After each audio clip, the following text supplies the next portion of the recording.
pure gaping. That's the cracking. Anyway, lads, welcome to the podcast. Thank you. We need to cut a good 10 minutes at the start there, or there'll be... Yeah, exactly 10 minutes. Exactly 10 minutes. I don't know if you're following us, you sneaky bastard. There'll be a few problems.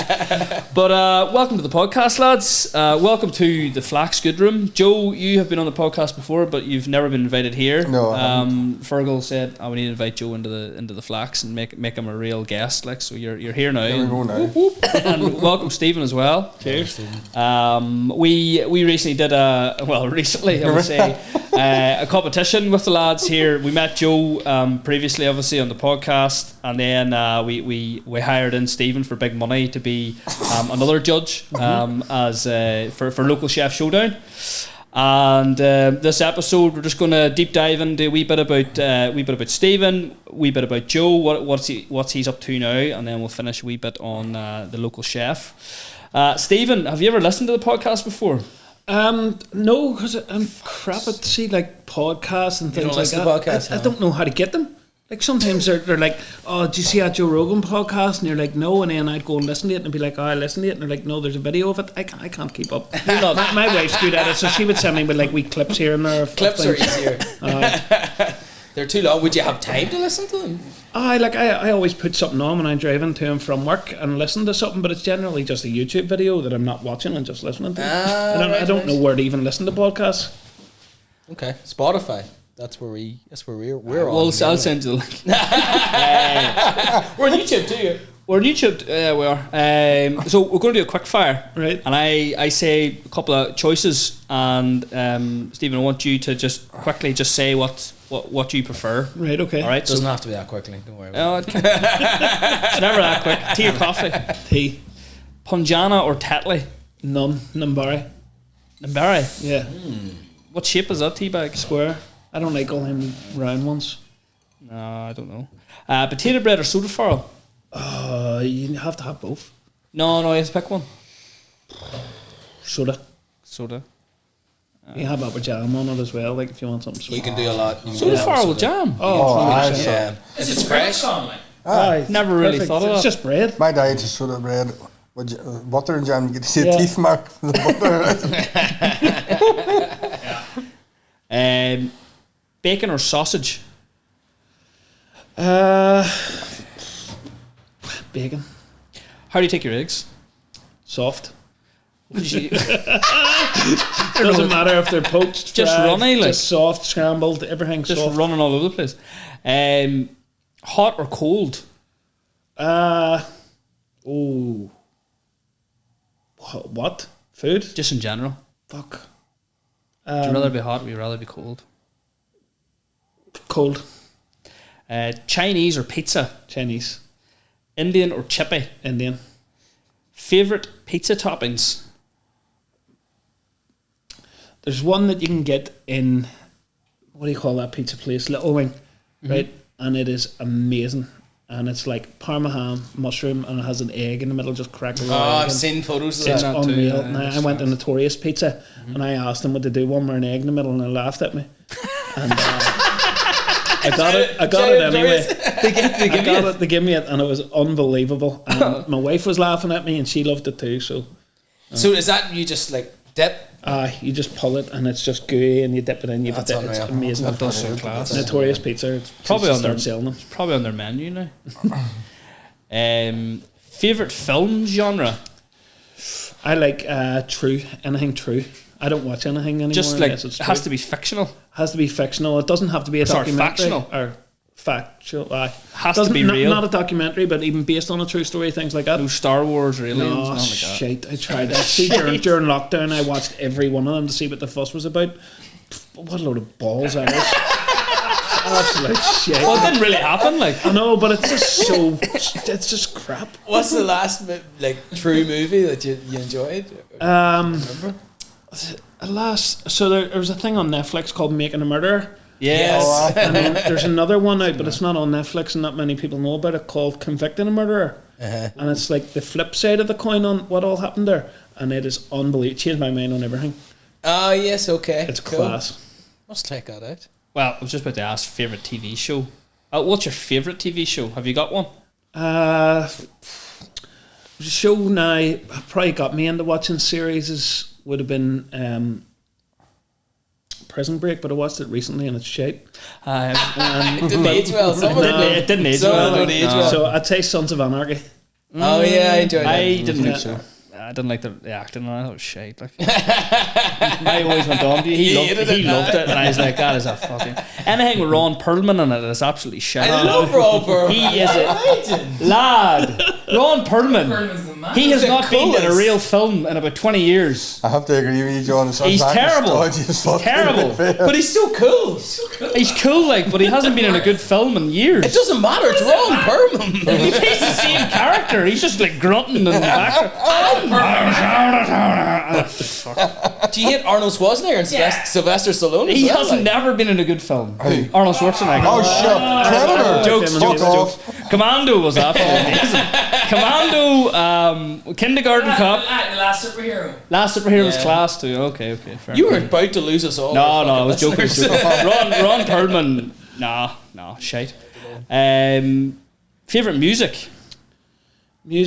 I'm not really into music, to be honest. I used to like 50 Cent and Eminem and all, but now a bit of Metallica, a bit of rap or rock the old time. Favorite sport. It's football. You play pool? Play pool, yeah. Regularly enough. Sorry, sport to play would be pool, but to watch football. Pool, yeah, I love pool. I'm actually in the process of, hopefully, fingers crossed, opening a pool hall very soon. Oh, no way. Where? Yeah, Cookstown, Raymond 4. We're looking at a couple of places. We're waiting on people getting back to us. Class. Hopefully, we can get it done. This Me place and a friend, needs a me and pool a couple of hall. friends. So there's a few of us thought it needs a pool hall like yourself. So said we'll give it a go. Is it going to be like, is there a bar too, or is it just Hopefully, different venues. It's hard. It's hard to get people to agree and give you their building for something that's like they can't look at another place and see, oh yeah, it's going to be like that, because there's nothing like it here. There's one in Antrim and there's one in Bodhrán, but that's it. So it's hard to get people to give you somewhere that's licensed. Mm-hmm. They want, if you give For you alcohol license, and stuff. if they want to, if they give you somewhere licensed, that you're just going to keep it as a bar or keep it as a nightclub. Yeah. So There's no in between there, no? You can have it as a bring your own, yeah. So that's an option as well. Okay. Very good. I thought there was it's probably not a pool hall, but there was like a place in Cookstown, something 8. There's Pot Black. Pot Black. It has 2 pool tables, 2 American pool And that's tables. all it is. I think it So used to there's- have tables and I took them out, so but there's- it's become more popular now. Round our area, would it be more snookers, more... No, thing, or? it would definitely be pool. There's a big pool league. I play in the pool league here in Marafelt and Arbo, and every Thursday night there's about 60 to 80 players around. You wouldn't know it. Wow. There's teams of 5 meet up and play each other in all the different pubs all over the place. Lethal.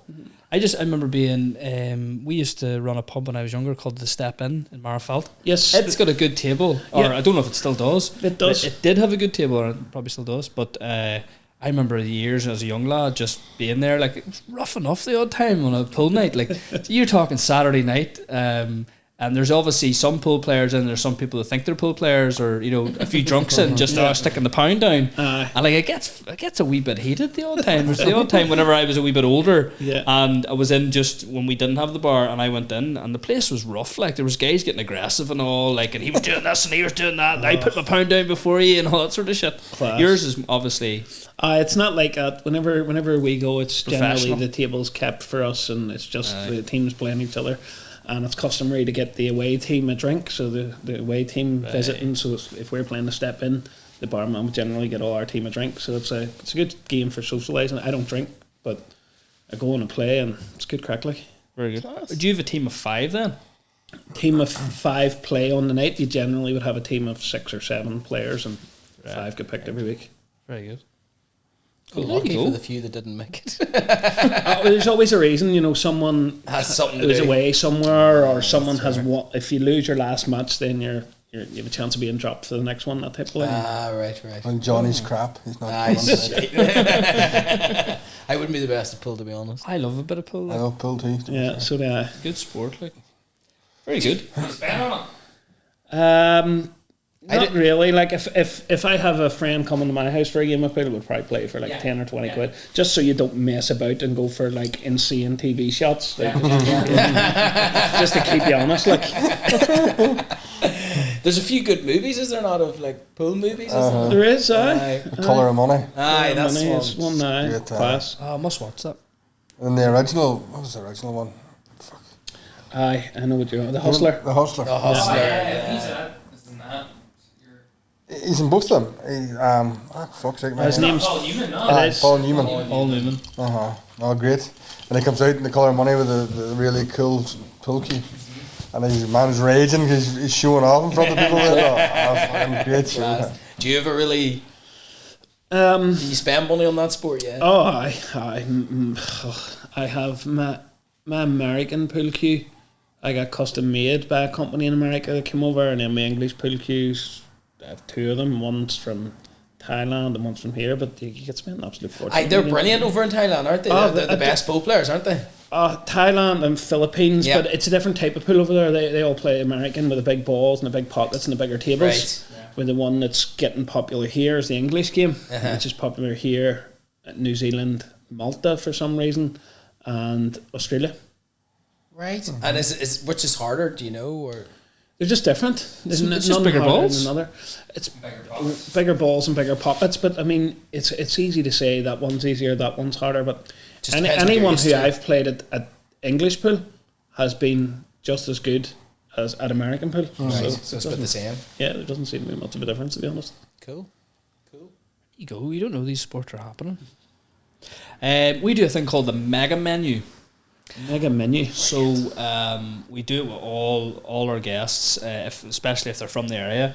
But where are you originally from? Cookstown. You're Cookstown. But I eat out here, like. Aye. So just in general, you can do it. And I think we've done it with you, Joe, before as well. I don't think Have so. we never done a mega menu? We'll do it with you as well then. So what it is you get a starter, a main, and a dessert, and you're allowed to pick anywhere you want. You know, we usually try to keep it local enough, so you could do anywhere in, say, Northern Ireland. Oh, right, okay. And you pick a starter from somewhere, you pick your main from somewhere, and you pick a dessert from somewhere. And your starter can be, you know, a couple of things from here, a sauce from down the road. Then your main can be a steak from there, a side from down the road, somewhere else, and bring the sauce from here. And then dessert's exact same. You can bring it all together for your mega menu if you could make your ideal meal. So we'll start with you, Stephen, and we'll go with your starter. I'd go for District 45 pulled pork tacos. I'm just keeping it local here, like. Okay. Nice. Okay. Fair enough. We're going there for Easter. Yeah, pulled pork tacos are brilliant. I had them in District 80 whenever they were in Cookstown, and they're class, very consistent. Like they're the same. They're actually the first time I tried them. Main course, I'd go for that pizza, the Notorious Pizza, the one that they should put on the menu. the egg in the middle. Are you having a side or anything, or is the pizza enough? Do you know what? They did loaded fries and they were amazing. Sorry, I don't have to get the side from the same place. You don't. It doesn't matter. No, It's up to you. I don't even know what I would have for a side, but they did loaded fries with salt and chili chicken in Notorious, so I'd probably go with them as well. And then dessert, there's a wee, I don't even know if it's still there. It's been about a year now from I've had it, but there's a wee shop up at the top of Marfelt by Mary's or Dorman's, and it's like a boba shop or something. Yes. And you go in and they sell these wee tins of like chocolate cake. Aye. And I think it was like 12 quid for a wee tin that cake that size. And Mariam bought it and brought it home, and I was like, what are you doing? Like, show me the price of it. And it was unbelievable. I don't even eat chocolate. I don't eat chocolate sweets or bars, nothing. Unreal. Whatever the hell it is. It's a bubbly sips. Aye, is it not? That's it. Bubbly. They sell out of it all the time because we stopped a few times to get it. And they're like, serious? no, we don't have any left. We don't have it. I swear to God, just I'm buy gonna have one. to go and try that. Bubbly. I don't know why. I probably shouldn't I don't be know telling you that that. because they're hard enough to get as it is. But class. I don't know how that place is still, like. I don't get the concept of, I don't do of those. it would teas. feel like I'm drinking frog spawn tea. I've tried them. They're not that bad. They don't taste of anything. They're just There's one in Derry on the foil side, and I get a mango and passion fruit one. and I swear to fuck, it is deadly. And then they put the wee sweets. And then when you bite into them, the explosive mango. I swear to God, it's you not for sit me, me driving out the road like a lunatic. Oh no, it's tasty. I enjoyed it. I thought it was like a wee fad that all the kids were doing. I still think that. I still think that's what's going to happen. They're they're sitting Seriously, 5 deep in the fireside getting it. That's nuts. I always see it empty in Marfeld. That came about like 10 years ago and did die there. Yeah. It came back in the past 3 or 4 years. It's huge in Asia. Like, It's lovely. They don't want I only get the fruity ones. I wouldn't order anything else. Do you know the funniest thing ever about that shop? I was driving past it one day and there was 2 people that were working in it and there was no one in it, but they were doing some sort of TikTok video. And like we dance, and I almost crashed the car because fucking what is going on And there? there's like an hour later, just there's a line at the door because they seen the TikTok. That chocolate cake thing was amazing. I'm gonna have to try that. That's it's so so mad. random. I don't know. It's the first thing that came to my head, and I haven't had it in about a year. We've stopped a few times to get it, and they're always sold out. Holy crap! It comes in a wee tin. It looks like a wee. You could find bloody, the name at Amazon. Oh, You get it. it's they make it. They don't even buy it. It looks like it's bought in. It looks like a wee jewellery box. It's so small and it's class. 12 quid. Something like that. Maybe like you might go on it. Might be 15. It could be 7. Whatever price it was, I was shocked. Aye. But it was worth it. That's all that matters. That's all I didn't matters. expect that for your dessert, to be honest. Like, that's No. a good. That was hilarious. Joe, what about yourself? Starter? Starter. It's one I love. It's down the Harbour Bar. Bistro down the port. The slicks and the toasted breads. Oh yes, It's just nice. There's one with like mushroom and cheese, like blue cheese. There's one the tomato, just tomatoes and onions cooked down in it, and then there's one with like bacon and parmesan, and then they give you 3 or 4 different dips. There's like a blue cheese sour cream dip. There's a tapenade, and then there's a garlic dip. It's just a good sharing one. Me and Anna Marie just fucking. They give 3 of each, and it's a bad job because you're always looking at the person like who's going to have the odd one out. The last one. just order more. Just order more. That was deadly. I have to say, it's just, but it's good fun. Yeah. Yeah, It's nothing too serious, but it's lovely. I love it. I was at that for the first time last year. I know everyone talks about it. The Harbour? Aye. The first time I was at it was last year. It was better. Honestly, but I blame this. Can't get enough staff to keep a place going properly. Like they have that issue all the time. I know the guy that owns it. His son works on. He says cannot get chefs. I mean, they have to close 2 of the restaurants most of the year because they can't get enough staff to facilitate the place. Aye. But you see, in that place, had the staff at Harbour Bistro, some of the best things, some of the best steaks I ever had. They were queued out, weren't they? At You stages? didn't book it, but you were queued the whole way down. to get down was it. the bistro downstairs that did the wood fire? Yes, That's deadly. it's really good. Aye, I've had I it. love wood fire cooking. Oh, it's really good. You want to see the system they have, sir? This big, massive glass plate, and then behind it, there's a triangle, and the triangle is full of wood. There's a blowtorch blowing into it all the time, and the wood drops down, and then they have a rack about the size of, twice the size of that table, and they just pull the coals across, and they're just doing this chicken and the steak on, and that is lethal. Lethal. It's really cool. Class. What about your main? Main course, it's not Northern Ireland, it's in Dublin. It's just not that far away. It's a place called FX Buckley. The best ribeye steak I've ever eaten in my life. And I've had steak in some places around the world, but I tell you, I had it that night. I had ribeye steak with pepper sauce, and they put a slice of foie gras on the top of it. I didn't even use the peppered sauce. Didn't need it. The steak was that good. It was the nicest. Is it big? 12 ounce, slightly thick like that, medium rare, and it was like butter. It was one of the ones you didn't leave anything. There was not one piece of fat that you couldn't eat, and it was crispy. And look, I would get into the car on a Saturday and drive to it if I had time for my lunch. It's that good. I'm not joking. These boys laugh. Is this a fancy restaurant? No, Not even. It was at one point. It was last year, the year before. It was 3rd or 4th best steakhouse in the world. Wow. And it's the restaurant itself is just slightly over. It's about 1.5 times the size of this room. Right. And it's you know the booking system, so you're looking at the booking systems. Yeah. It's blue from top right to the bottom. So the minute your ass is off the seat, there's somebody coming to take your chair. And there's 2 chefs, one doing pans, one doing sides, and one guy standing at a Jasper grill. And he's just he does all night. Opens it up, the flames roasting out. He's just putting the steaks on. Closes over, see him leaning up against the wall. It's cool as fuck. Conveyor belt. And that's all, like it's very very good. Good spot, but that's worth the drive.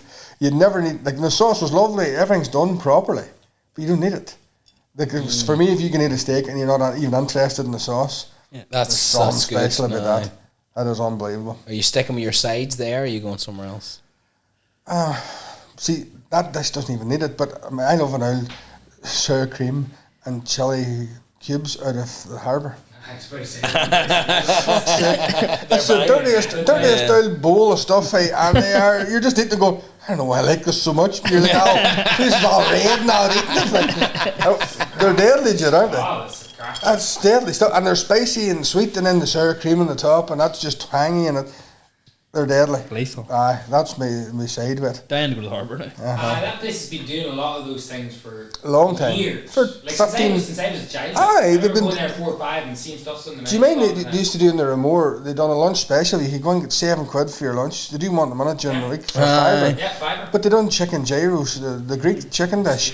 But they were making, they had a pizza oven sitting out in the corner of the restaurant. There's a fucking boy doing the actual breads. Yeah. So they were coming out all puffed up, pile them in the plate in front of you. You're making those, Unreal. sir, in the middle of they can't get the staff to do that. The pizza oven's still there, but they have no staff to do the things that they used to do. Yeah. You know what I mean? But the imagination of it, the boy, the one that's real quirky sort of boy, he just fucking heads to London and eats in about 5 or 6 really deadly places, and Comes then back picks out ideas. the small bits that he could possibly use. Yeah. You know, but Tries to bring them back. Tries to bring them back. Aye, he's a clever boy, like, you know.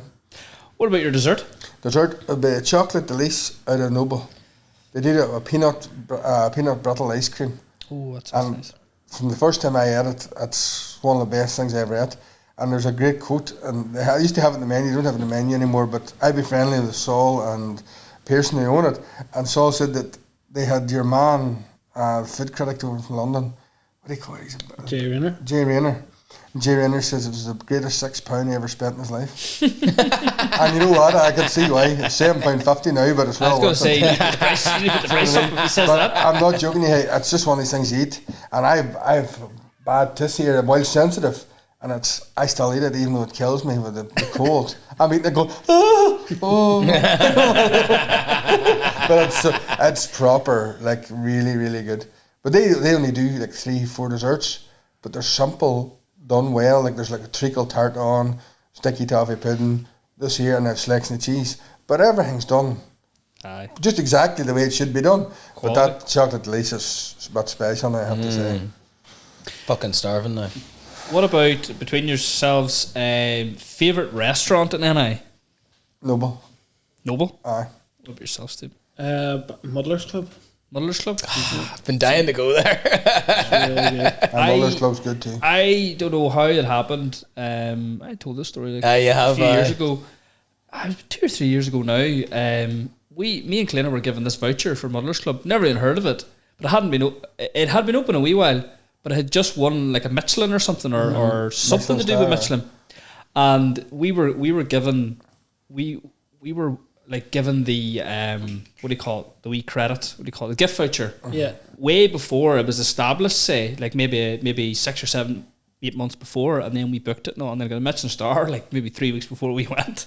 So we landed down like, and never been to a meal like it, I suppose, in the sense that we came in and they were like, the chef today has literally just made this menu today. Like he has just been like, he decided this morning what he was making, went out to the market, whatever he did, came back in and taught whoever was cooking with him that day, like, this is what we're doing. Yeah. And then there was maybe 8 or 9 like wee stations along the whole of the evening. And me and Clint are absolute muck savages. Like we're not used to having these wee breaks. Well, in between. you're a buck savage. Absolutely, Come on. absolutely. Oh, Clint is an elegant flower. But I'll tell you why I'm saying muck savage, because by about the 6th course, she had the spoons out and she had about 5 cocktails in her, and we were there for about 3 hours. And she was half lit and I was drunk as well. And she started playing the spoons on her knees, and she goes, "Clint, stop that! We're in a fancy restaurant here. You cannot be playing the spoons on your knees." She doesn't even play the spoons. Anyway, great experience. Anyway, it was a nice spot. It's a good spot. Would you have to dress up for a place like that? No. You'd want to be nice enough dressed. No, just nice pair of jeans at the top. The days of getting suited and bitted For a restaurant's gone. like you will go to some places in London and like if they have 2 Michelin or 3 Michelin stars, they say a dress jacket would be advisable. Yeah. And no trainers, please, if possible. They're not going to tell you not to do it. Not going to turn away. No, they're not going to turn you Here- away. But they would like you to dress in a certain way. Yeah. The time I was in Core in London, there's 3 Michelin stars. Aye. They said, you know, if you could wear a nice dress jacket and if you have to wear trainers, dress trainers, right, and a pair of shoes. But you know, then there was guys sitting there, like, but they were cool Adidas, and it wasn't like they weren't wearing shitty tailored trainers. But there's a really cool table sitting just here, and it was like real aristocracy sort of boys, you know, look like serious money, but they're all old boys. I'll go for the cheese board, the wine. What's the wine like there? Good wine. I like a good wine, and the fucking sits on them and all that. I sort of sat and felt like a bit of a scab, you know? Like it's some different world, but over there. I was told to leave a golf club one time because I didn't have a collar on. That just And I wanted to eat. I was literally just in for, you know, whatever, a nice meal, like nothing too fancy. It wasn't a fancy place, but it was a golf club. That's all done now. That's all done away with. Are they're not doing that anymore? No? Oh, they beg you to come in now. Nah, because that's all. There's so much more choice now than there used to be golf clubs and hotels. It's all done now. It used to be sure you couldn't have went and played around a golf with a pair of tracksuits on you. Or a tracksuit top. Yeah. But yeah. now they're just glad for you to pay your fees and get on and play your game of golf. I couldn't believe the time I did it, and there was literally, like, it was a popular enough place. But the time of the day I was in, there was barely anybody there. But they were still like, "Is it possible for you to go home and put something on with collar?" Swear to fuck that. So where do you think you're, Augusta National, for fuck's sake, it's not the Masters? I think it was Port Stewart. I don't know. Shit, hey, honest to God. Oh, but they used to be really strict, and you would have got dirty looks for wearing. Like, I'm playing golf now next Monday, but I'll wear what's comfortable. Yeah. You're going to do 18 holes. The last thing you want is now a pair of trousers you never wear all your day, and then trying to walk 6 miles and then now skirt stuff even then you get to the end of it. You'd need to be comfy. You mentioned there about staffing levels, hospitality. What's the origin of the problem of that there? I think we chatted about before, Joe. Like, but what's A lot of people don't want to go into the industry because number one, it's real hard work. Number two, it's really unsociable. And up until recently, the pay wasn't great on it, but the pay's got really a lot better. But the other big issue is, you'll know this better than me now, you'd be paying people who aren't worth their money sometimes. There's a lot of wild, useless donkeys running about getting paid a lot of money. Because you just need someone to be able to put chips on their fryer. Because like so Stephen's plating up, so he needs to have men behind him cooking the fish, or, you know. But it's hard to get really. Yeah. If you get a good one, they're worth their money, 100%. But it's how hard is it for you to Is this staff? kitchen if you're staff? staff your kitchen, It's out the front's different because kitchen staff, it's people's career. You know, in the kitchen, it's people's career, and that's what they want to do. So I'm lucky I have a good team at the minute in the kitchen.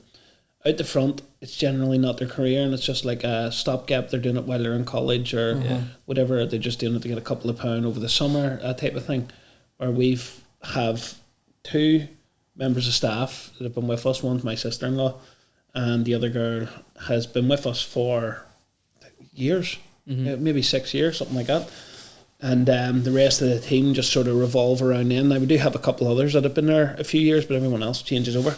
And I think part of the problem is when COVID happened, I think we opened with half a staff after lockdown.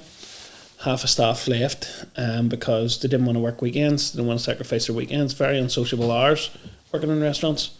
And in terms of chefs, so people are losing their chefs, there's so much more money for chefs if they're working through agencies. what's that about? So it's like a couple of my friends run an agency and they focus on chefs.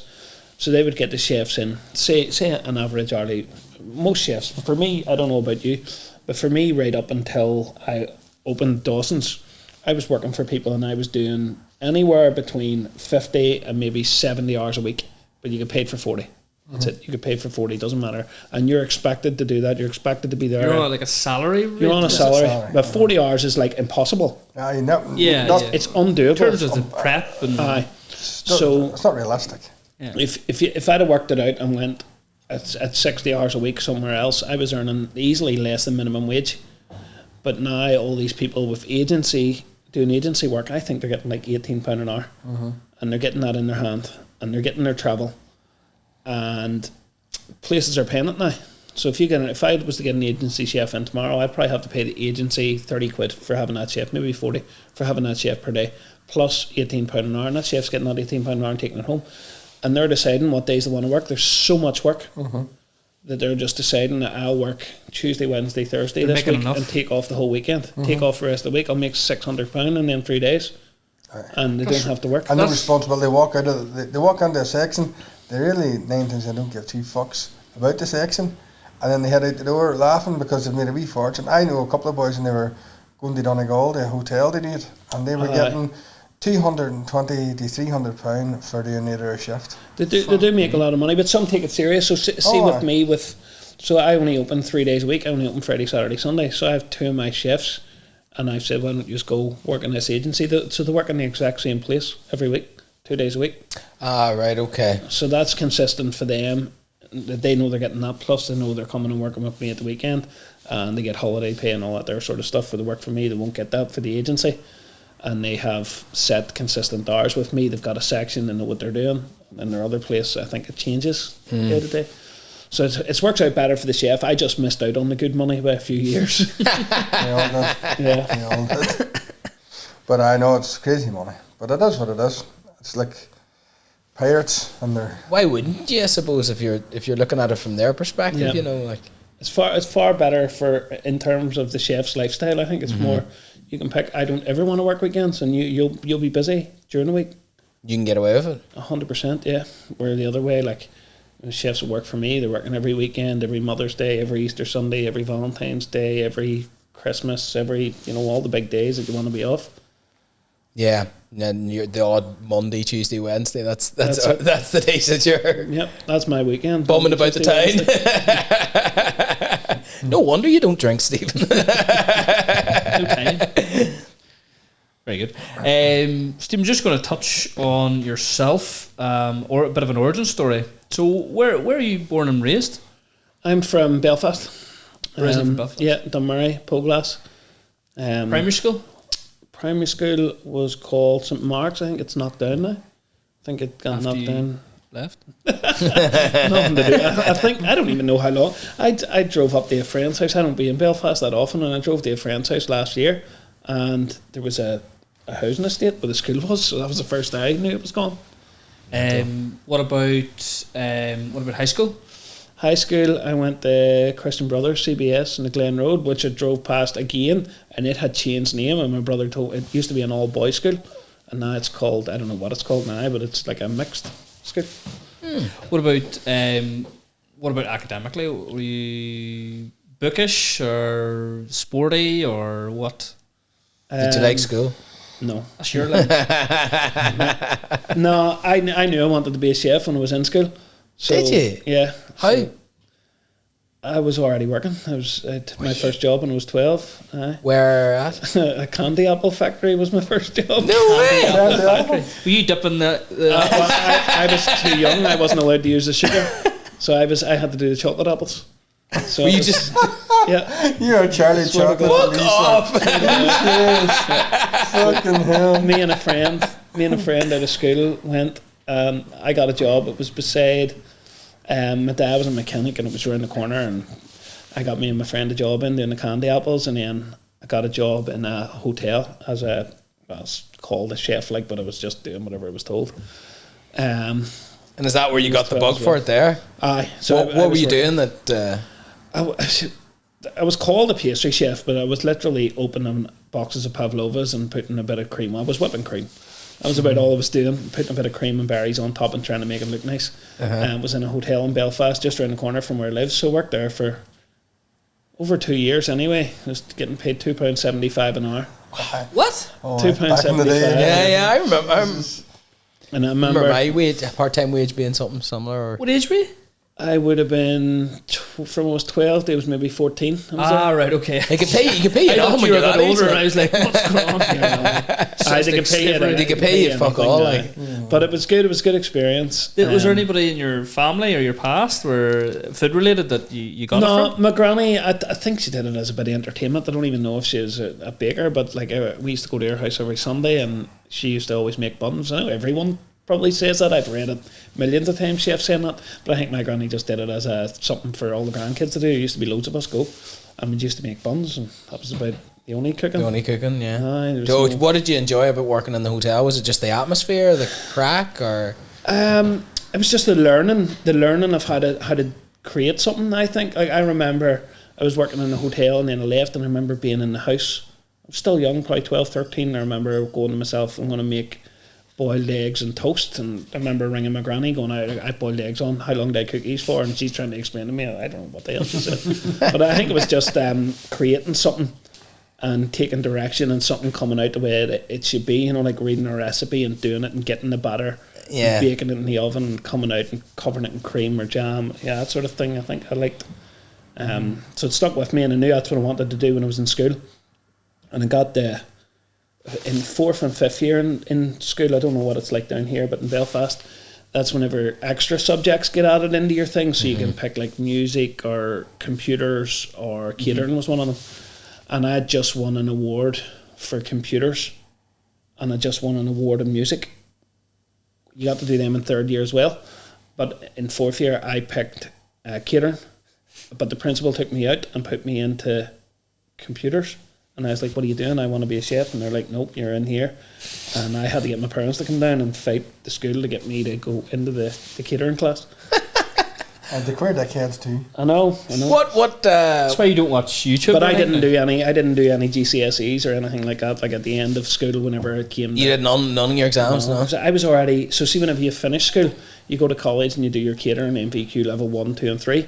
But I already had my level 1 done while I was in school, because I was going to the university every Thursday and Friday during school. A bus would come and pick a few of us up and bring us to the university, and we would do the qualification and then go back to school. So yeah, I knew exactly what I wanted, and whenever I came out, I felt I had a head start on, most other chefs. Wow.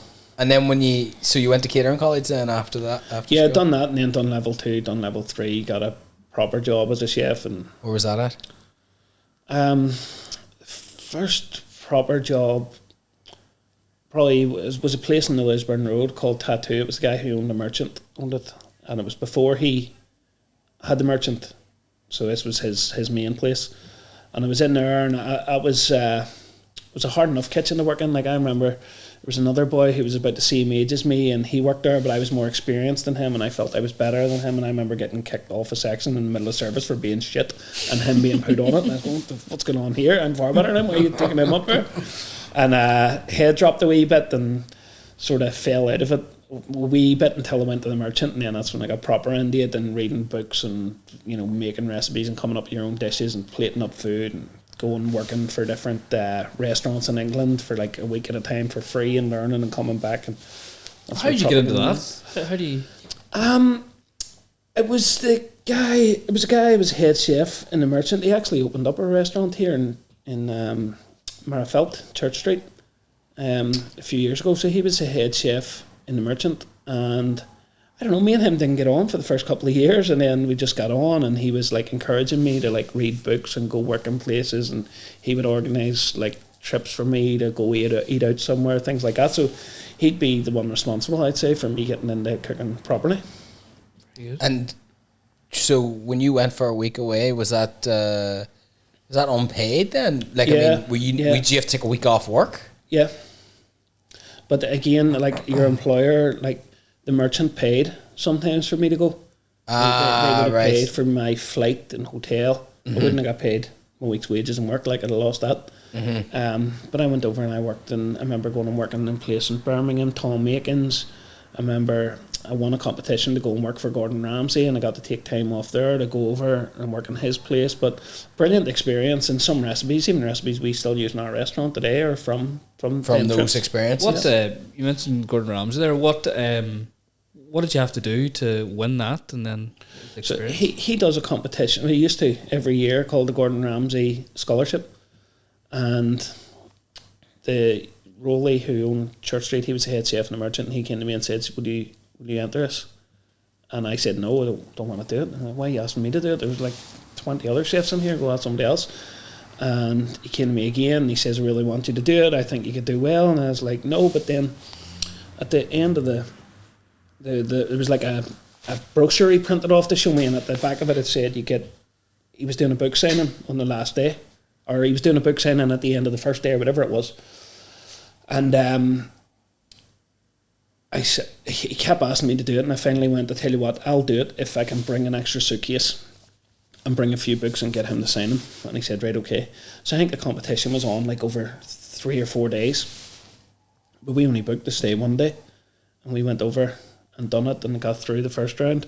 So me and him had to like get our bags and try and book and get a taxi, and then it was like, he's doing a book signing that day, I'll get them signed that day. And then again we got through to the semi-final and had to move hotels again. It was chaos, and we just weren't backing ourselves, we weren't confident, we weren't getting over there to win it, we getting over there to get an autograph. What was the challenges you were doing each day though? Like what kind of things? So it was like, sometimes they would want you to make something random out of a mystery basket, and sometimes they would literally give you a recipe and say like, make this exactly like this, but all the chefs would have the exact same recipe, and following a recipe isn't as easy as it sounds sometimes. Like when you're under pressure, if you just start reading a recipe and making without fully reading it, like things can go wrong. So it was a lot different. And the funny thing is, in the final, leading up to it, the night before we flew away, one of my friends who was a chef said to me, he's like, what are you going to do if he gives you like a grouse? And I was like, I don't know, treat it like a pigeon or something. that was my exact answer to him. And we got there, and on the final it was a mystery basket, but your main course had to be using grouse. Oh fuck. And I seen it and I was like, holy fuck. I was like, I'm going to just treat it like a pigeon. But it just happened that me and Rolly went for dinner the night before the final to Michelin's, I don't even think it had a Michelin star, Simpsons in Birmingham, do you know it? Yeah, Simpsons, yeah. And we had this braised red cabbage, and it was amazing. I've had braised red cabbage hundreds and hundreds of times. It's always really soft. And we had it there, and it was like crunchy and pickly, and it was amazing. And whenever I got there, I was like, I'm just going to do that red cabbage that I had last night and that grouse, and did it, and yeah, it worked out well. I ended up winning it, but I was not expecting it. Like, see, you get a plate. I remember there was a wee plate that everybody got whenever you reached the final, and at the end of it, all the chefs had to line up. So there was, I think it was 8 of us in the final. So all the 8 of us had to line up beside the stage, ready to go up and collect our plate, and then they announced the winner. And all the chefs were going, I have 4 plates, I have 5 plates, I have 3 plates. And I go, fuck, I'm getting a plate. Can't wait to get one of these plates. And whenever they were bringing us all up, I just remember all the other chefs were standing there, still in their chef whites, had a skull cap on. I stand there in a pair of boots and a big green bloody zip-up cardigan thing. And I stood there just expecting to get a plate and go home. And then they announced me as a winner. And I was like, what? I had no idea. Like, I was not expecting it. But that was class experience. I'll never forget it. And then you what was the award there, or what was the reward? It was loads of different things. It was all scattered. So I think there was prize money. There was I can't remember how much it was. It might have been £1,000. It might have been 5,000. It might have been £10,000. There was a £10,000 oven. There was a car. There was you had to go work for Gordon Ramsay. Did you win all this? Yeah. You had to go work for Gordon Ramsay in London, Paris, New York.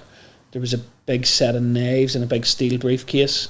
I actually think it might have been £5,000 prize money, because I gave Rolly £1,000 and I gave him a big set of knives. And if it was £1,000 prize money, I wasn't giving him £1,000.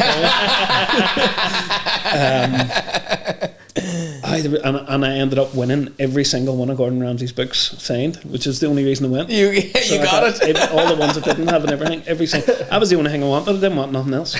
That's hilarious. Yeah, that's brilliant. And then you were so you obviously had it. You got flew out to New York, and it was unbelievable. I had a bit of, it was good. I had a bit of an issue in his London restaurant. I didn't like it. Didn't enjoy it anyway. Wasn't for me. I did get offered a job, and the wages weren't great, and the hours were awful, and they force feed you. They don't force feed you, but I mean they make you eat breakfast. So you start at 6 in the morning. Making you eat breakfast sounds okay, but you start at 6 in the morning.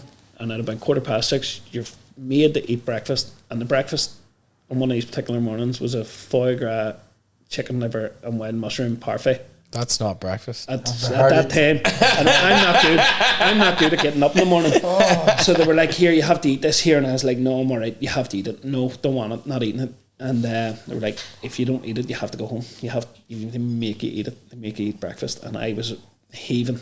I just couldn't have it. I would eat that like 7 o'clock in the afternoon. Aye. Or evening. But hey, that'd be a hard chow. It's 6:15 in the morning. That would be. Yeah, So not it's for me. kind of like the vibe or the culture of it. You didn't really.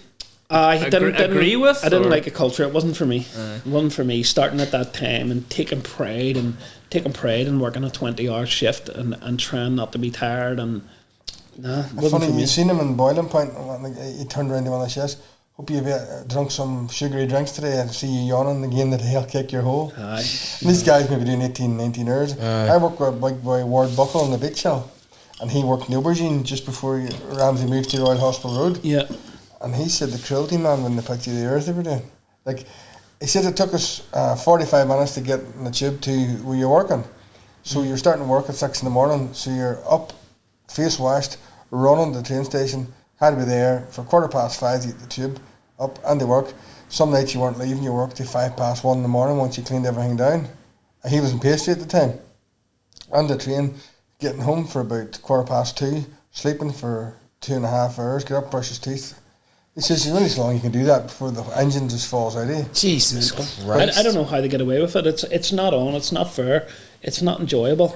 And I remember like the breaks were so structured as well. So you got, I smoked at the time, and you got a 15-minute break at maybe 1 o'clock in the afternoon, and then you got a half an hour break at like 5, and then a 15-minute break at like 10:30 just before clean down, and then you were away usually about 1 o'clock in the morning. So you're from 6 to 1.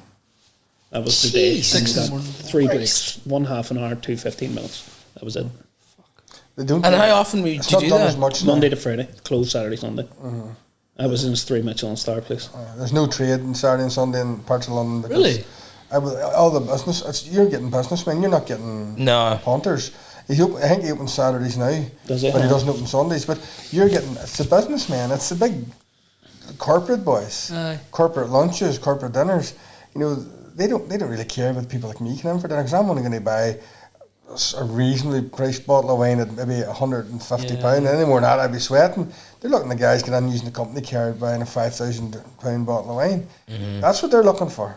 So them boys aren't them boys that go to their holiday homes on the weekend. They're not in London on the weekend. And the amount of work that goes into everything, like, there's so many chefs. There must have been 18 chefs and 15 dishwashers. I think it seats about 30 people, the restaurant. So there's more people working in the... Always. Easy. Always. And my job, no joke, for about 6 hours one day was so they make these wee chocolates. They don't even make them; they buy them in, and they're made by someone else, and they come in. So it's like a wee white chocolate ball filled with raspberry sorbet, and it's served on a tray. It's in his book, a 3-star chef book, and you'll see these wee metal trees, and they just have spikes on it, and you put the chocolate ball on the end of the spike, so it's a wee tree with chocolate balls in the end, like a wee Christmas tree looking thing. And see, to put them balls on, you have to put the ball on the tree, take it off, clean off all the white chocolate and sorbet that's went on the tree, clean off any wee bits of chocolate that are on the thing, and put it back onto the tree. So it's perfect.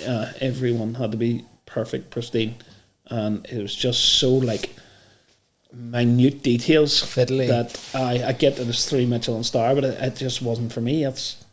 That was probably when I realised I don't want to do this. I don't want to do this level of cooking. Like, Well, when cooking gets to that stage, it's less to do about the food and more... Yeah. It's everything, isn't it? yeah, 100%. And is that worth it? You're not allowed any passion in a kitchen like that. You're told the passion you're allowed. You're told that there's no variance. Yeah. If you're caught changing a recipe, you're just out the door and that's it. You know, that's the thing. Don't get me wrong, it takes some structure to do that, and these places are unbelievable. But you have to have a robotic mentality. Sure, the guys, I work with Big Boy Anthony, and he worked for Albert Roux in the Gavroche, and they were called, by the rest of the chefs in London, called them the Roux-bots. That's what they were called. They were the Roux-bots. They understood their section, and there was wee chef, boom, prep, everything was done exactly like Michel Roux and Albert Roux told them. And if it wasn't, you were out the door. That was it. So they were called the Roux-bots. That is a fact. That's not like that's like he said it was no personality allowed. The only personality you're allowed to have was the one Albert told you he had. Yeah, but isn't that kind of the point of a rest? Like, if you're serving a dish, it's supposed to be the same every single time. Is that not right? You don't understand what I'm saying. It's not like you be in your restaurant and taste something and you go, that needs to be a bit more lemon juice. Because you think, no, this is just exact. There's no You can't change from the line at all. You're not allowed to have an opinion. Your opinion's gave to you in them places. That's fact. Right. But like, you're not trying something and going. You're a sous chef down in your place. You just will taste something. You go, what do you think of that? You go, that's nice. Do you think it needs a bit more salt? And you'll do that. You just, this is how it's done. You follow those guidelines, and that's the end of the story. Sounds like McDonald's. We went. You turn around and say, I think, and by like, I'm not paying you to think. Just use exactly as you're told. Yeah, it's interesting, isn't it? Yeah, but it's not for me. That level of cooking, I'd love to eat it. Yes, 100%. But no, cooking Was Ramsay's kitchens like that? See, whenever people see him on TV and they be like, "Is he as bad tempered as that?" And he's worse in the kitchen. And his chefs are the same. His head chef, whenever I was there, it was a girl from here who was his head chef. Her name's Claire Smith. And she's opened her own restaurant now, but she's just like him, if not worse. Like screaming non-stop at someone. I remember the pastry chef sent me to his shop, the market actually, to buy a peach. And I went to the market and bought a peach and came back, and she went absolutely mental at her. And then stopped. And then 2 hours would go by. And then she'd start on her again for sending me to the shop, and then stop. 2 hours go by again. And I'm like, she cannot still be going on about this thing. And I'm like, she's still talking about that peach. Like, it's non-stop. Like, she probably got it that whole week about sending me to the shop for a peach or the market. But it was because, and do you know why she was getting shitted at? Because I don't know the standard of peach that they expect to have. It was the best peaches I've ever seen. Never seen a market like us, and they were the best things I've ever seen. And she was more than happy with them, but it's because apparently I didn't know what to buy. Yeah, you were the wrong person to send. Yeah. Fuck yeah! That is nuts when you think about it. Like, boy, Berkey I used to work with. He works for Tom Aikens in London, and he used to tell stories about one of the guys. I can't remember his name now. He was an old big chef, like in the late 80s, early 90s. And whatever happened, there's a fallout in the kitchen, and one of the big chefs sort of tried to clip him. You know, the head chef. What did he do? He reached for the fire extinguisher and chased him out through the restaurant with it. And the customers were standing in the restaurant, and they ran up through the stairs. And next thing all they heard upstairs was, "Oh!" And then the head chef come back and went, sorry about that, carrying the fire extinguisher. I hit your man a drive upstairs with the fire extinguisher. And they lay up there for half an hour to look back down. He's notorious. I worked in his place for free. That was one of the places I went. Tom Aikens. He's a bad-tempered boy. Yeah, I worked there for a week, and I never seen him until about the third day. And he came in and he spent the whole day just at the pass on his laptop. And then during service, he came around and he'd control the pass, which was great. So I got the last day, a full week. I never spoke, just worked the whole week, didn't speak to anybody. And I think the last table was going on about 10 o'clock, so it must have been 9:30, maybe 9 o'clock. And I said, Tom, do you mind if I just take a couple of pictures of the last few dishes leaving just before I go home? And he just went, nope. And I was like, not one? Nope, wouldn't be happy with that. It's like, right, okay. So, wow. No, you'd think now someone coming working for you for a week, like, go ahead. Nah, that's crazy. That was a free week? Yeah. Yeah. And not only was it free, there was a queue, there was a rota of who was working. Like, you had to book that week to work in there. Yeah. Like, I think it was booked up 6 months in advance. People coming working for free. They took 3 every week, 3 people. Wow. I was one of 3 in there. Is that invaluable for you, though, to work in places like that? Is it worth it? That's probably the question I'm asking. It was worth it in the way that I got some brilliant recipes, and I got to see how that sort of type of kitchen works, and see what I don't want to do and don't want to become and don't want to work in. Yeah. But I definitely got some brilliant recipes, and as I say, some we use in the restaurant now. Still. Yeah. That place in Spain, El Billy, they had 55 chefs in the kitchen. Oh yeah, all free. And there was only 11 paid out of the whole thing. Jason Atherton was one of the guys paid, but he's different gravy altogether. Yeah. But there was 11 paid, the rest slept in tents out the back or in whatever sort of place. They worked for months in the place for free. What does people expect to get out of that? Like, knowledge. What? Knowledge. Is it? That place like El Billy would have been invaluable. Is it worth? Some people it is, and some people it's a real waste of time. Coming away from that with that knowledge, I don't know what I'm trying to say. Is it worth it? As long as you do it right. Like, it'd never work. You wouldn't go to El Billy and come back to Northern Ireland and think you're ever going to open anything. And other people say, hunt you. Think it's witchcraft. Yeah. You know, but if you head to London or you head to like different parts of Spain or Italy where they're doing that kind of food, and you say, well, I spent 6 months in El Billy, they go, oh, well, that's good enough. Come on into us. But it only works in 2 and 3 Michelin star restaurants. and that's why there's none in Northern Ireland. It would not exist because people wouldn't pay for it. You know, One Star struggle enough to keep themselves going to make sure they have enough people coming through. Yeah. Because people are nearly feared. They think it's stuffy. You know, they're not. They're very relaxed. And Mother's Club's a real chilled out fucking spot. Yeah, Mother's That's Club. a nice, relaxed restaurant, and same as Legs and Noble's the same, and so's Ox as well. Ox isn't stuffy. It's quite a nice restaurant to sit down to. But people have this thing in their head, you know, about that. And you're right too. You go into work in London, come back, you know it's just not. Yeah. It never would. It wouldn't work. You can bring the ideas, as some of the great ideas or some great recipes, but it's just not for here.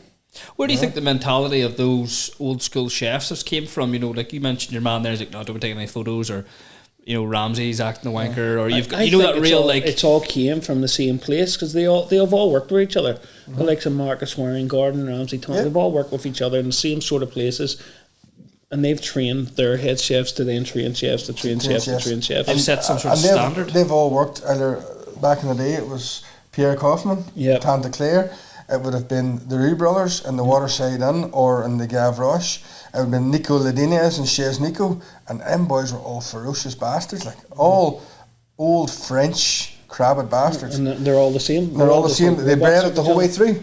The big word Buckle told me that when fucking Ramsay left the kitchen, they'd be shaking because Marcus Wareing would have been in charge, and he was worse. He was like a demon because he knew if anything happened, Gordon would have kicked his ass for it. So he was meant to be worse than Gordon in the kitchen.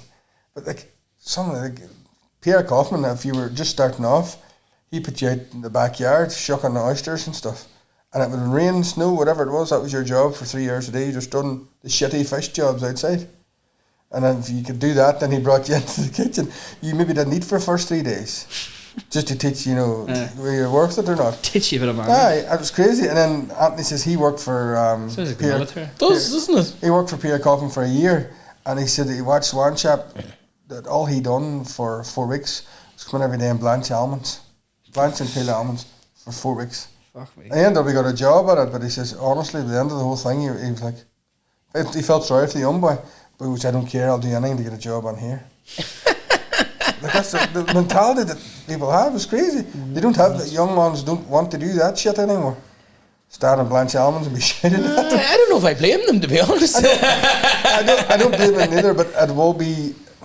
They have to find a different. No, not the downfall. They have to find a different way to get them to be passionate about doing the thing right. I agree. There's a few restaurants opening up now in England, and there are no loud noise kitchens, there's no shouting. Yeah. Everybody is respectful, and the minute somebody's in the kitchen and respectful, it's in their contract, they're fired straight away. That's it. Yeah. They have no room for this attitude and shouting and all. Thanks, that's good. It needs to be brought in. Needs to be. You know, I always think you get more with a carrot than the stick anyway. 100%. Some boys still need the stick, but You get open kitchens now, and they're not as bad. One of the best, like in terms of temperament kitchens I'd worked in was Dean's. And it had a Michelin star. It was one Michelin star. And I worked there for a few years anyway. And so calm, such a nice kitchen to work in. It was great. Was that the open kitchen downstairs? Open kitchen now, and it was still a professional kitchen. You What's still an had open to kitchen? communicate. Sorry. You can see right So you now. can see it. And the customers can see, customers can talk to you if they want. Yes. Really? But, yeah, but we'd be still a professional kitchen, a lot of answers in French, things like that, calling out checks sometimes in French. We would have code words and all if you don't want customers to know like what you're saying, so there'd be certain code words for certain things. Like for if a good looking girl came in, someone would just shout fridge, it's in the fridge or something along those lines. And then you just see all the chefs coming up and looking so nobody would know what you're talking about. Was that where you were after you came back from those wee stints in those different locations? Or no, I was still in the merchant then. The merchants really what got me into cooking. So I was there, and then the job came up for sous chef in Dean's. So it was second chef in a Michelin star restaurant. It was probably the best job going in the country at the time. So I just said like I have to take it, and I didn't want to leave the merchant at the time. But yeah, I took it, and it was great. Loved it there. what was next then for you there? Next, so the Dean's flooded, and the guy who was head chef then went to Bangor and took up a head chef job and asked me to come and give him a hand. So I went and gave him a hand, was there for a year, and the people that owned it owned another place out the road, and they kept torturing me to go and be head chef there. But I didn't want to take it because I knew the head chef. They wanted to sack him, and I knew him, so I didn't want to take it. And I kept saying no, and it was going to be my first head chef job. But then they ended up sacking him anyway, and then they were like, "Look, we can't open unless you go. You have to go there, and there's going to be no job here for you," type thing. So I took it. I didn't want it, and I done it, and it was all right. I enjoyed it. Was there a bad taste in your mouth doing it, or did you get into it? No, You're not like, really. No, I like this. There was a bit of a bad taste in my mouth about other things about it. Like whenever I started, I wasn't on a great wage, and the people that owned this certain place, I didn't name the place, did I? No. No, yeah. So the people that owned it, I wasn't on a great wage, and they said like, "You're not getting a pay raise until all the old staff leave." They had to take on all the old staff of the place. So I was like, "Well, what's that got to do with me?" And we're like, "Well, you can make them leave." And it just had to be not a nice person and all. I didn't like it, and I don't like looking back at it. So I took the head chef job in that place anyway, and we got in the Michelin guide. They used to do like inspector or like a mention in the Michelin guide, and it would add like pubs. Yes. So I got in it with this place, and my old head chef got in it, but we got the inspector's favourite to pick like their favourite. So we got it, which was class. And then back down here, took a job in a place in Ballygolly for a while, or in Dungannon, Delhi and the Green, and that's where I met my wife. She worked in a place owned by the same company. So met her there. Then place I'd helped out. So Rolly had took on a place in Castle Dawson, and asked me would I help him out for a while. So I helped him, got to know the area and stuff. Then left, went to Ballygolly, and then the opportunity for Dawson's came up. Or it was a seafood bar. I don't know if you remember it. It was Oscars. Yes, that's right. Yeah, do you remember that? I was never in it. I'm not a seafood kind of person. Well, it was. I had in it. It was only open a week, and it was amazing. We're not going to start this. No, Dad. I remember. You're not a bone person. He's not a food person. I don't eat much food. Like. Definitely do. So what about Castle Dawson then? Like, what was your vision? Do you know what? I didn't know. I had no idea. So when it was Oscars, and I went and I ate in it, and it was amazing. It was class. I loved it. And then I went back again a few months later, and it wasn't the same as it was the first time. But he wasn't in it overseeing it. He was in Church Street. That was his baby. Like, that was his main thing. And then all of a sudden it closed down, and he'd asked me, did I wanna go into it with him, and me and him open it ourselves, or something along those lines. So we got into it, and I was writing menus and stuff and giving them to him, and it wasn't working out. Like, he wasn't happy with what I was writing, and I wasn't happy with him telling me he wasn't happy with what I was writing, and we just came up with an agreement that I would buy the stuff off him and rent the building and make it into Dawson's. So we opened, and it was a learning curve massively. For only this past maybe 2-3 years, I feel settled and know what I'm doing and know where we stand. But we opened, we were doing everything from burgers and fish and chips to foie gras and your bloody fillet steaks, and it was everything, so that I just didn't want someone coming into the restaurant with their granny and their granny having nothing she could eat. So I wanted to just make everyone happy, which didn't work. And I remember going to Church Street on a New Year's Eve and speaking to Rolly out the back with my staff. I had them all there, and he went, "What are you doing? Like, why is this? This isn't you. This isn't your menu. What is this shit?" And we were on the verge of closing at this point anyway, with no money. We were dead. And I went, you know what, I'm just going to do whatever I want to do here then, and take off all that stuff. And that's when it changed, and we went back after we closed for a break for New Year's. Changed the entire menu, changed our opening hours, done tasting menus, and it's thankfully worked, and the people have received it well, and it's busy. We just opened an extension, took on more staff. But yeah, I couldn't be happier. The spot just suits us perfect. It's a nice area as well. It takes time to probably learn what their area needs or likes. I think it did take us time, and it took us time to build a team that the area wanted as well. Like, in terms of our staff out the front, like, it's so much different now than what it was when we started. And our staff in the kitchen, like, we started with just 2 chefs, and now I think we've 6 every service now. And they're brilliant chefs. Like, one of them was one of the head chef in a merchant for the past 12 years. One of them worked in a Titanic hotel for 5 years. One of them's worked with me for the past 12 years. So we have a brilliant team. We've a cracking team in there. Unreal. You said you had an extension there. You extended out the back. We extended out the back. So we added an extra, I think, 22 seats, and got me a bigger kitchen, which I wanted. I was down for a bigger kitchen. I wanted a walk-in fridge, so we added that as well. And the difference it's made to the place is unbelievable. Like we also turned the seating. We used to have big long bench seating where people were sitting next to each other. And I remember saying to you, I don't think people like it. But nobody ever said they don't like it, so it's hard to know. I was always thinking, what would make people go somewhere else? Why would someone go somewhere else for food rather than come here? And I thought that was one of the reasons, so I changed it. And I'm much happier with it now. And we're busier, so surely customers are happier with it now. And the staff are happier with it too, you know, the way the layout is and how it's working. And they've more space and they're not bumping into people. It's so much more enjoyable. I was thinking there, like, we were in that kitchen, 6 people in it. That's a tight squeeze. We use in it. Use were in it. Bigger. Is it? Use were in it before the extension. We were. Yeah. The main cooking area is the same, but the pastry section's 10 times bigger. Yeah. And they have a big cold room, so they don't. We weren't in that area. No, okay. That area didn't exist. No, and you came in and you would have had to squeeze past fridges here and there. They're all gone. They're all gone. No, it's class now. I couldn't believe when I remember it. It's far better. Brilliant. Deadly. Especially your pastry section's mental. The pastry section's perfect. Like, got a big mixer and all the things I wanted. Like we do Christmas takeaways, and I can't remember the exact number, but I think we done close to 3,000 people there for takeaway on Christmas Eve.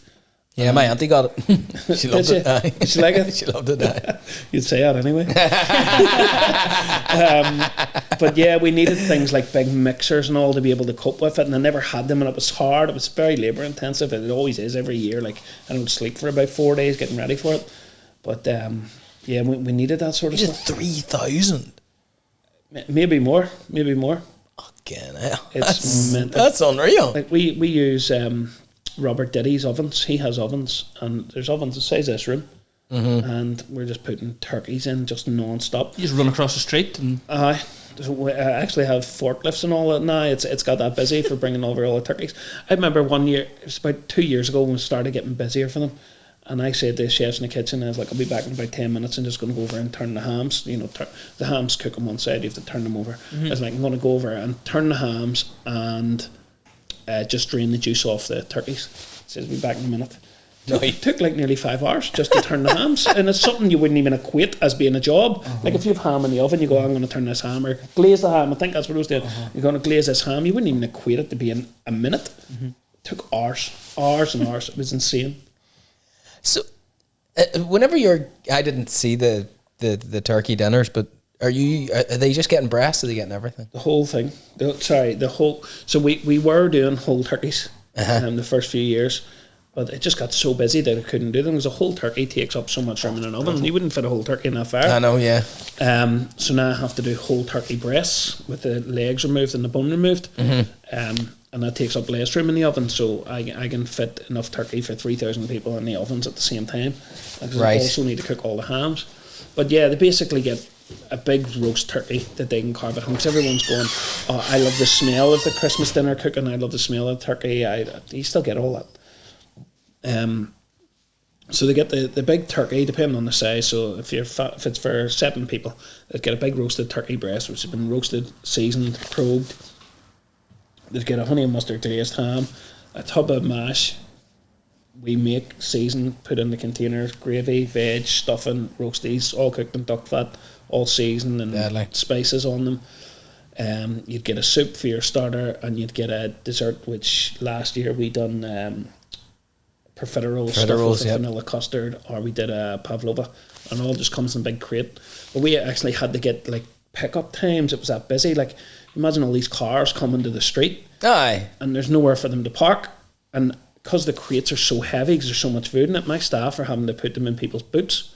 So like, they're walking way down the street. So I'm losing staff for 20 minutes to go and put someone's car, and I'm going, where are you people? There's a big queue at the door. So now we have like a collection time for every 15 minutes. There's like 10 people allowed, and them 10 people are probably collecting for 10 people each, if you know what I mean. So you're serving like 100 people or 200 people every 15 minutes, whatever it is.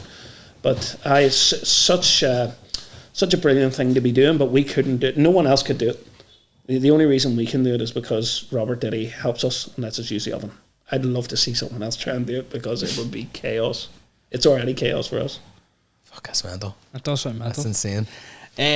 Between your both of you, who would you say is the inspiration chef that you would have looked up to over the years? Like a TV sort of? No, just any chef at all. Like any, it can be a TV chef, but you know who you're like. This is the pinnacle chef. Mine back in the day was between Marco and Gordon. Mine was always Gordon Ramsay. Gordon Ramsay, They're my two favourites. Gordon It just had to Ramsay. be. Gordon Ramsay and Marco Pierre White. And then you hear people saying, Gordon Ramsay only a shitey such and such. People forget how unbelievably talented that man is. Oh, he's brilliant, He is. I mean, no, but genuinely, just because he's on TV all the time, that man is on. You see him on fucking TV real. going into people's restaurant and cooking a burger or lasagna. That's not what he's. I think it probably unbelievable. dilutes probably how good he is, or you know, Well, it does for me anyway. Whenever I watched Boiling Point and watching he done this beautiful dish, remember he done it with the curry scallops and cauliflower, and I watched it and I remember going to take. I was a take at the time, and I go, that's the kind of food I want to learn. And your man then put me in the Junior Chef Ireland competition, and that was because of that. So I was watching doing this food going, this is amazing. And he was getting auctioned off where he had to go to some like sort of rich house in London and cook the dinner, and I think they bought him for £65,000 to come to the house, and he had Mark Sarge standing beside him as a sous chef on stage, showing the reason why you would bid for him.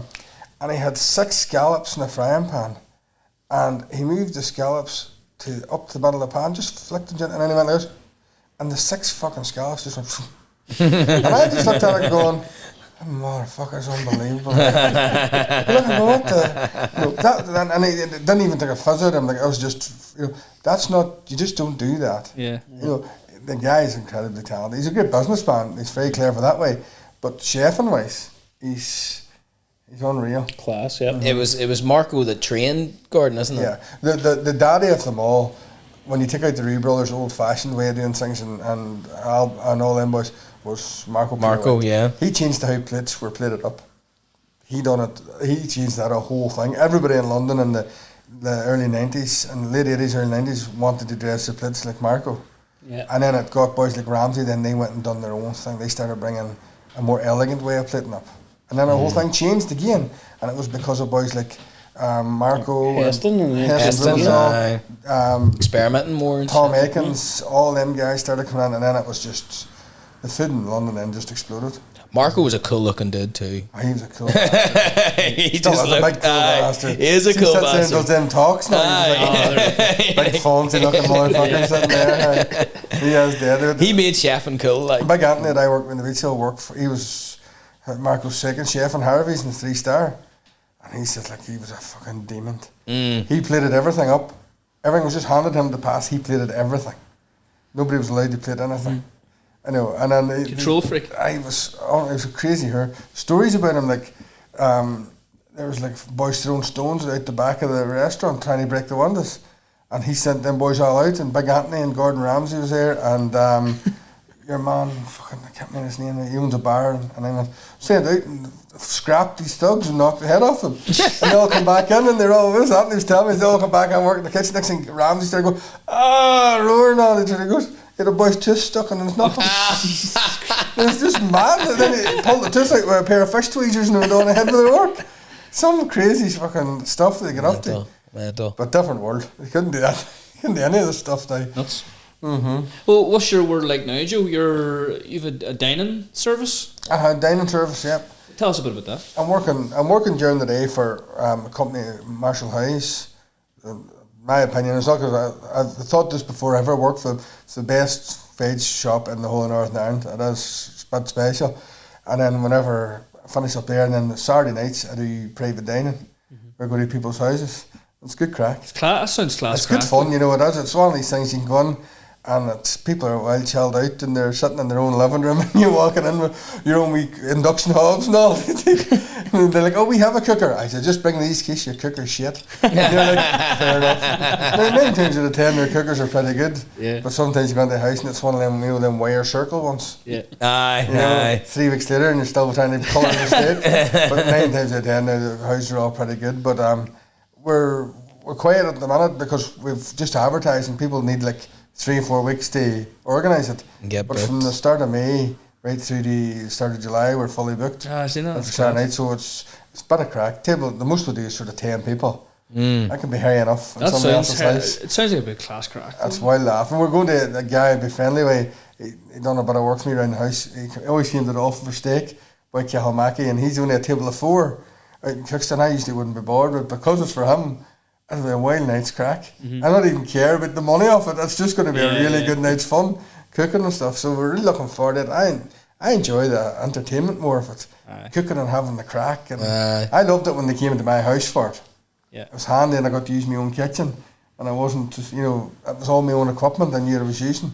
Yeah, but it's some crack when you go into other people's houses now, and it's. I was saying to Fergal and Jude about us 3 doing it. Maybe the partner sometime. We'll get it sorted at some stage. Oh, definitely do. There's some crack. Like, it's up to your size. You can come to my house and do it there. Whatever suits. Because it is a good night's crack.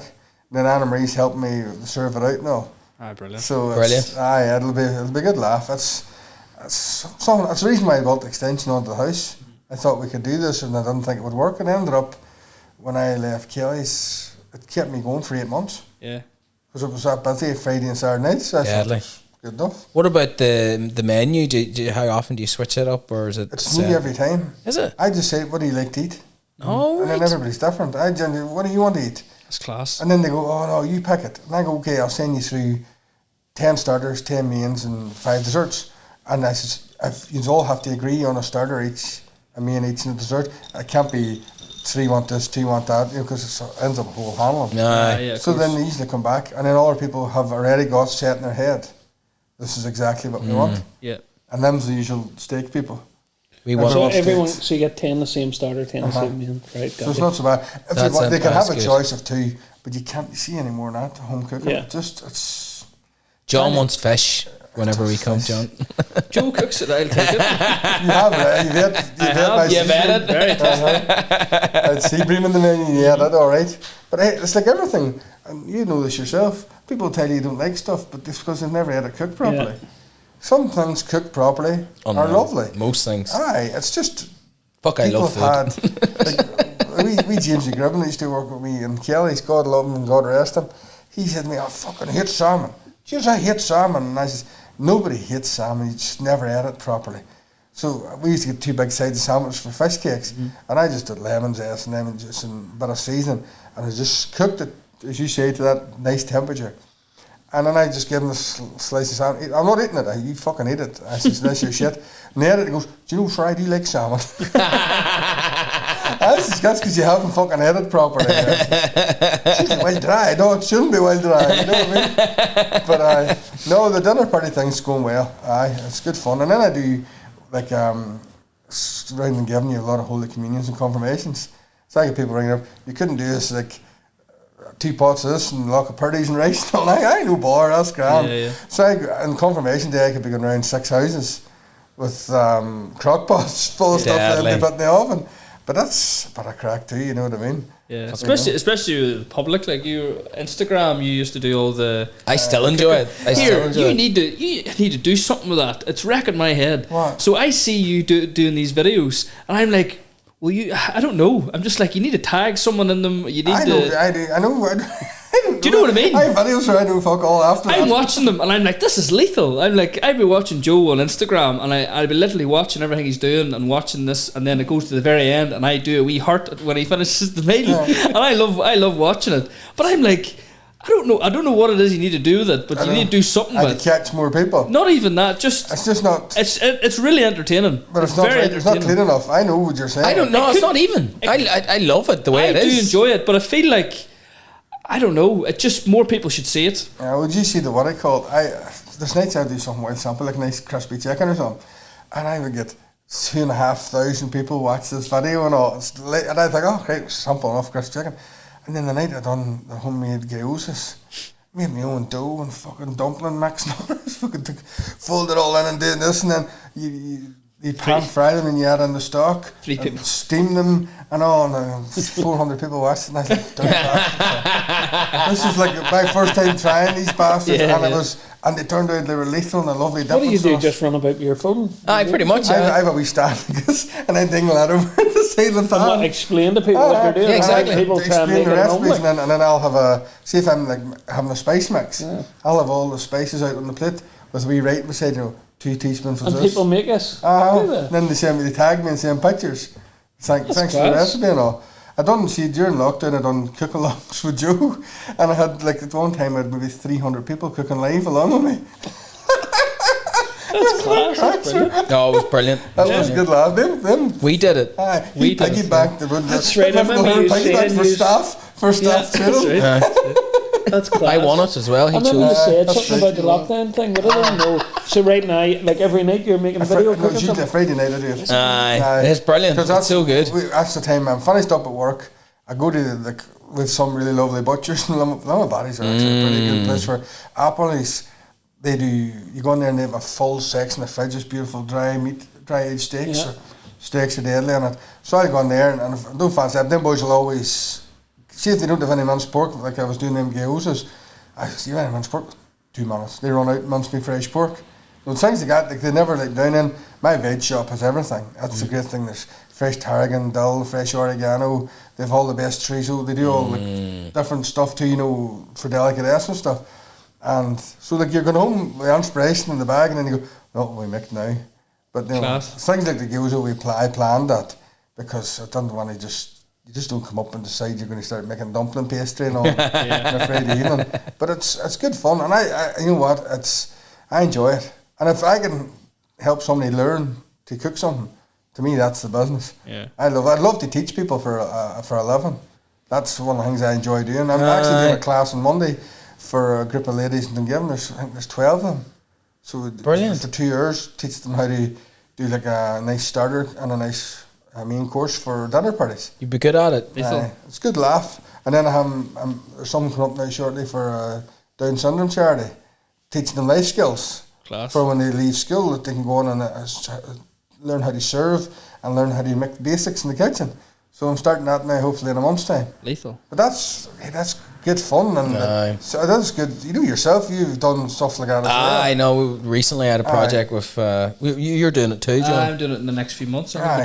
There's nothing like it. There's nothing like unbelievable. I'm looking forward to it. And they really want to learn. They love it. They love every minute of it, and they're so appreciative of it as well. We used to do classes up in the Benedy, and it was all the women up around the country, up around Benedy would come. There was about 20 of them sitting, and I would be bring me wee cookers and all and show them how to make a pasta sauce, and this is what we do in the restaurant to get the flavours that you want. And you got right enough, you could just tell them they were just all wee notebooks. Oh, they love. The women are well, fucking loving this here, the crack was mighty, But it's good laugh now. But the dinner parties are sometimes like we'd once come to my house and swear to God, like you could hardly embarrass me. You could walk me down the street with nothing on but say like fluffy wave fronts, and I would smile and get on with it. But some of them, I'd say, Jesus, women come into the house and then maybe full by the time they're finished their whole dinner. And they're all like, oh, let me take a look at your bedroom, Joe, and I have to call you in. Oh, behave yourself, like I'm sitting in bed on me like a pizza. And then the girl who's helping me serve that time, she was pacing herself laughing, like she was standing telling me, like, I was mortified. And then with guys and a group of ones and some weird things. You walk out the front of your house. I just live in a cul-de-sac, so there's a bit of, we've seen the front of the house. There's a bit of parking. So I walked out, and there was a MX-5 BMW Jeep and 2 brand new Range Rover Vogues sitting, or the big HSE was. I was going, holy jeez. And these boys go, Joe, we want cocktails tonight. Have you stuff for cocktails? And I was like, oh, I have stuff for cocktails. I had to tell them to fuck up halfway through the dinner for asking for cocktails. I said, I need to get your steaks cooked. Time I'd finished, there was a table of 10, and 2 of the women were pregnant, and 2 boys were drinking beer, and I done 45 cocktails. Jesus Christ. I spent more time fucking doing this here than I did fucking turning steaks. That was mad, but again, wild crack. That's the things you get, and you know, and 9 times, actually 10 times out of 10, the people come to your house, they're dead on. Crack and they're respectful, you know, and most of it's good laugh, you know. It sounds like a class, like, service at night in general, though. It sounds like a great wee alternative to a night out, you know. You know, as man says, I'll never do any harm to the restaurant trade in this country, but it's just to give people. There's also people that can't get out, that maybe have confidence issues. You don't want to be heading to the restaurant, or mobility issues. You come to their house, no bother. They don't have to leave the comfort of the house. Lovely surprise for them too. They go on and sit in their own dining room, and then by the time we leave the kitchen exactly how we got it. So we bring our own plates with us, our own wine glasses. We clean everything down and bring everything out to the car. So when we leave, it looks like we weren't there. Oh, that's brilliant. So there's no dishes running to do, or no mess. Class. So it's good fun. Sounds great. We're going to touch on the local chef side of things. When we contacted you last year, obviously it sounded like a mental idea. Still feels like an idea. We promised we did film something. it is coming out, okay. What did you first think of the premise of it? Like, what was the thought? Who the hell are these guys? I thought it sounded good. As soon as you said it, I thought it sounded brilliant, because it was getting people who are local cooks, people that enjoy cooking, interested in it, and hopefully it comes across well, because there's a few people I know who should have done it that didn't do it, so hopefully they watch it and want to enter the next one.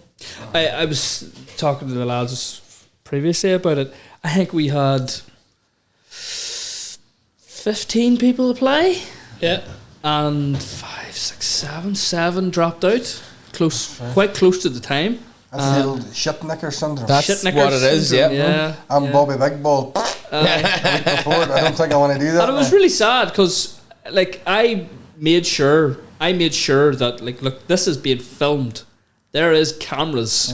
You will be on camera. You know, I mentioned that in one of the first, you know, conversations with any of them, and I think there was maybe a message sent out maybe 3 weeks before, and I was just sitting. I remember I was sitting on my lunch break at work and go, "This is going to be a killer shot here for these people. I need to start rounding up a few more people here." And I remember just going into like risk assessment mode, like, right, I need another 5 people here. In the back of my head, who would do it?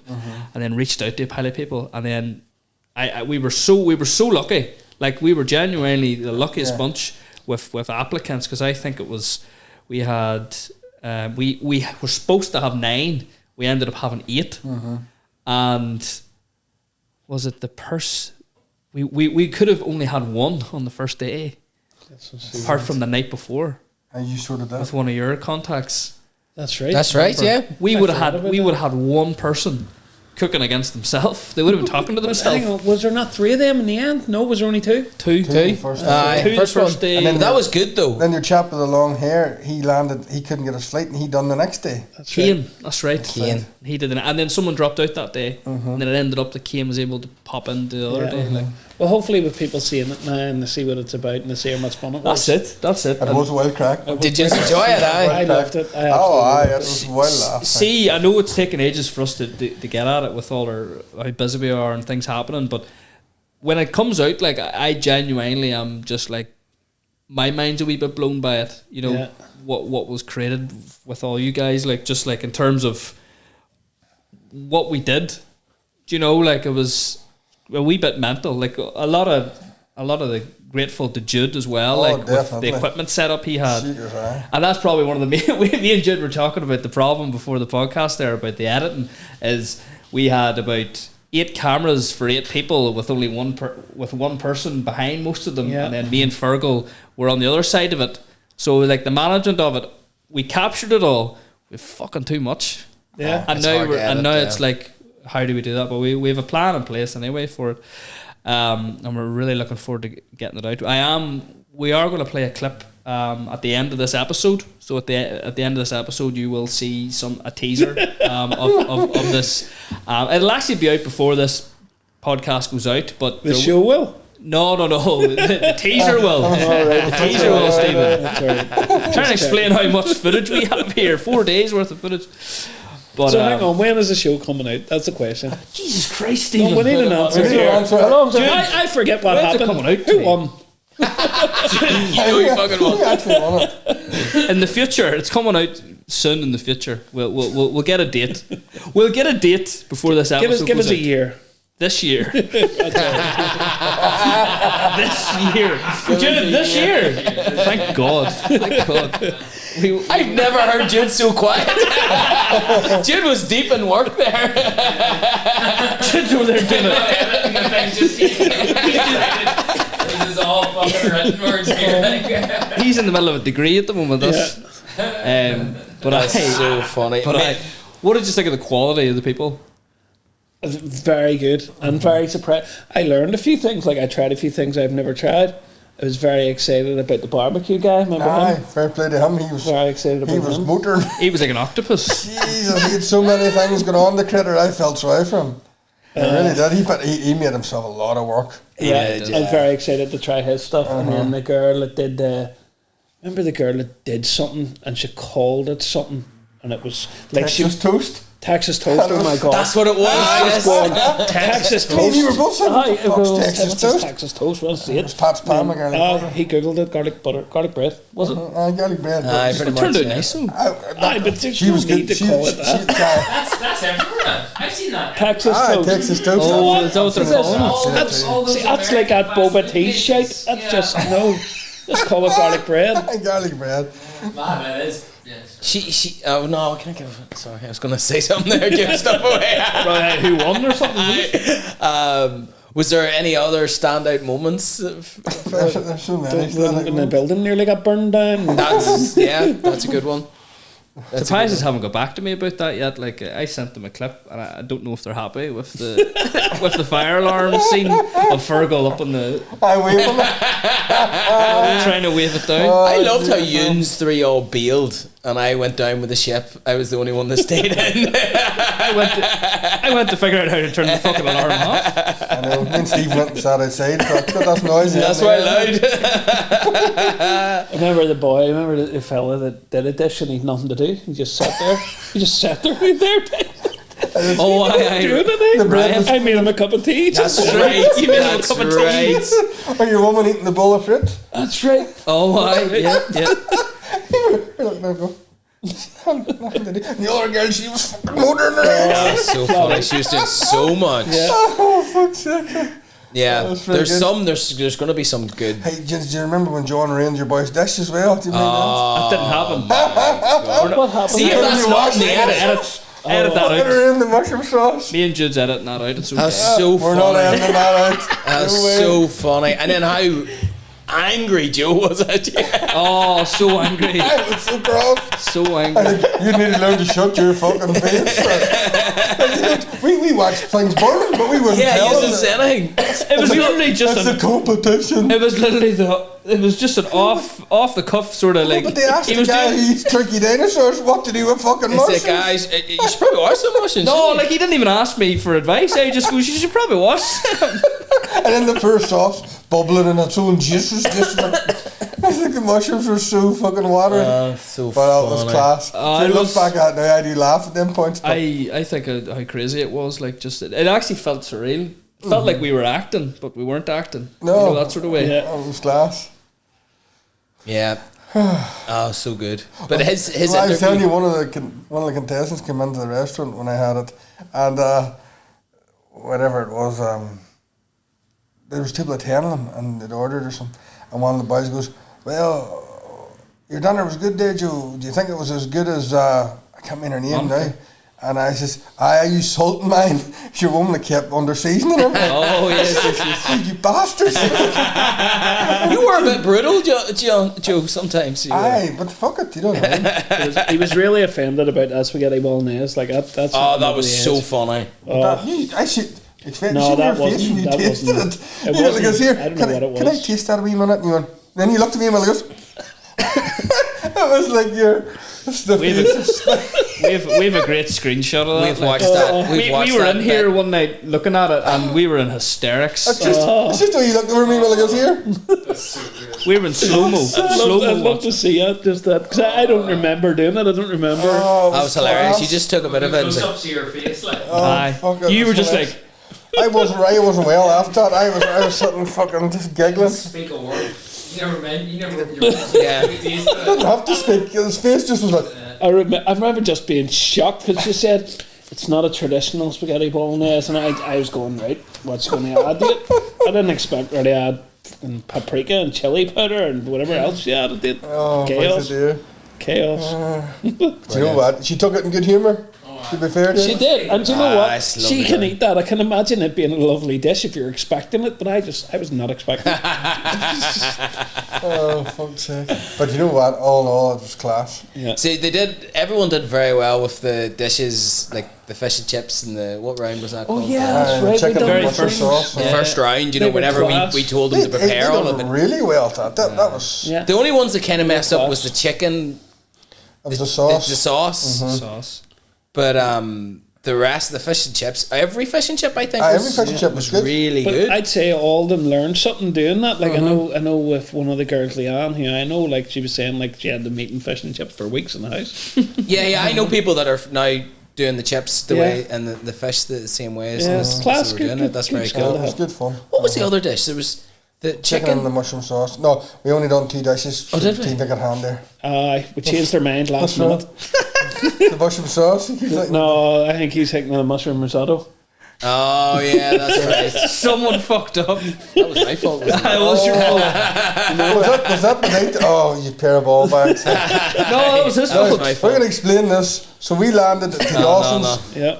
I was cooking a dish. You were going to cook the fish and chips and the mushroom risotto. Brilliant. You done the fish and chips, class, great job. I started doing the mushroom sauce. And next thing, Fergal goes, I've no memory left in the phone. Yeah. So I was like, all right. And then John jumps in, no bar.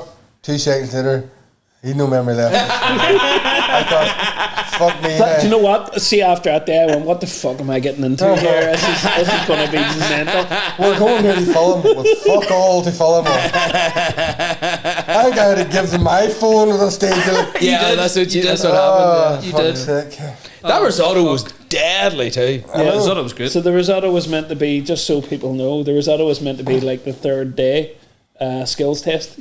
But the footage got lost, so they just got to eat a risotto. We did fish and chips twice. We got a lovely risotto at Dawson's. It was very tasty. To be Yeah, it fair. wasn't good.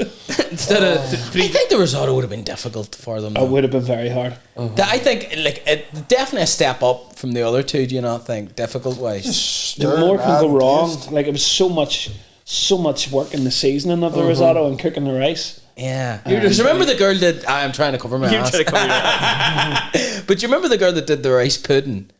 And, Yes. and it would have been really, really nice, but she just didn't have enough. Was it not raw? She didn't cook it long. It was raw. It was raw. Outside, it was raw. But if the flavour was there. It was there. But she just didn't The cook. whole fucking We still had it. We still had it. You and boys, you and pair of hairs right out of the trough. Honestly, fuck it. Two big country Indians just.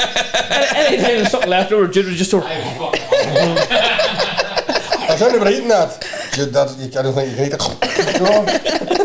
It's alright. And then the camera just comes up again. Right? I got fair play to him. Fuck, you done play some is right. galloping around that place with 100%.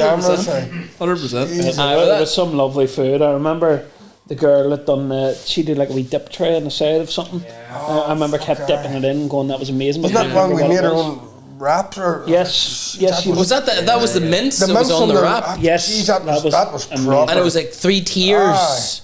Her stuff was really We're explaining good. this, but think that was wait. Monica. It was She's the girl that beautiful. came to the restaurant. Yeah. She's Yeah. the loveliest girl Lovely, to yeah. you. Boy, crack. But It's frustrating. But I have to say, the 3 people in the final, they were all very good. Yeah. There was no, like, it was just an odd silly mistake. That's all it That was. was all it was, because their ability to cook was fucking very impressive. I mean, that is like space. Not only that, they're cooking on stuff they're not used to cooking on, and an environment they're not used to cooking on, with us pair here, High like, pressure. who's walking around looking at them and asking them questions. A lot of it came down to seasoning. And some of The that, dish that won it by their method of seasoning, I think. 100%. Because that dish was not winning it without the way they seasoned it. Yeah, that's right. It really wasn't. No, it was the seasoning done it. Because that changed in your mind. Yeah, the way that as I remember, we had to season it ourselves. One of them, 100%, and that's how tight it was in the end, wasn't it? I have to say, no, it was very good. 3 really talented people to end up. It was good fun. Do you know what? But it was well laughed too. If you could put in the funny bits, even that you would have a show on its own, just laughing. Fuck's sake. There's so much we could put in, like, so need to get the edit done, get it all cut down. But 4 days full of crack, like, you know, there's just so much we need to look at and get sorted. But anyway, we'll finish it up there, lads. Happy days. Thank you very much for popping in. yeah, that was great. No bother. It's a good laugh. Really appreciate it. Nice wee update for everything, and good to get you in, Stephen, for a yarn about yourself. Yeah, and that Joe, was your interesting. new venture. We wish you luck with it, and we'll make sure we'll get booked in soon. Definitely do. And spread the word about it too. We want individual dishes, though. We don't want. Aye. We don't. Aye. We want. Can you book you just to come to the restaurant, like if I'm short staffed? When you say the agency staff, going out with that. Fucking Joe coming in with the hobs, just in case you're off and shit. And you did go start working with you when went to Marshall Hayes, maybe you were saying. Yeah. I was so close to going and working over in Dawson. Oh, what could have been? Wouldn't have bothered me at all. I loved it, to be fair. Yeah. You know? Especially you get the kitchen extended a bit more. No, you know? it's nice. I'd have been turning and tumbling somebody. The first kitchen wouldn't have been any good at all. Excuse me. Kitchen I'm in now is humongous. It's like about 6 times the size of this room. Lethal. But they have a full bakery in it and big massive veg preps. It's huge. Like. I remember I always felt sorry for. There was a guy that was a chef. I know we were closing up, but whenever I lived in Australia and he was a chef in Australia, I was like, how hot must those kitchens be in like hot countries like that? It must be fucking. They have cold air intakes as well. Do they? Aye. Is it okay? Aye. Fuck, I'd imagine all that heat coming. Our kitchen's cooler, like it feels cooler than the restaurant. Oh, is it? All the air flowing over your head. And Brilliant. See, you have to, the extraction takes the dirty air out, and then you need the clean air in, or you start to get a sore head. Yeah. It has to be done like that. Has to be. Right. But it's no good, like where I'm at now, in the winter time, the staff don't wear chef clothes. They come in with hoodies and scarves and benny hats on. Oh, because it gets the that kitchen cold. is that cold. I mean, it's genuinely hands blue cold. Yeah. That's where you're at now. My kitchen's kind of similar. We've no cold air intake or fresh air intake, so we have to open the window. So if we don't open the window and put the extraction on, the kitchen door just stays open. And then when we open the kitchen window, it closes. But see, whenever it's hot, it's grand because the cooler air is coming in from the window and going up. But see, whenever it's snowing or raining outside, the person doing the veg is getting snowed on. It's coming in the window. They're getting rained on the back of their neck. That's that Gordon Ramsay cruel shit you're doing there, Steve. They love it. Can you stand by that window there? 4 days? That's to prove if they're worth it there. You have to suffer. Brilliant. Right, finished up there, lads. You have a good time, Fergal? Unreal. I'm starving. Good. How you getting on? You're starving. Starving. You lads have a good time? Yes, always Good stuff. We'll finish up there. Thank you very much for coming, lads. All right, thanks, Yeah. guys. We'll finish it off with the Bodhrán. Yeah. Woo! I didn't know what that was. That's all right. That's okay. I was not expecting. This might take a couple of takes. Why? Because my face went No, really red we're doing it last one. time. We're doing it and then we one. had to Let's go go. again. No.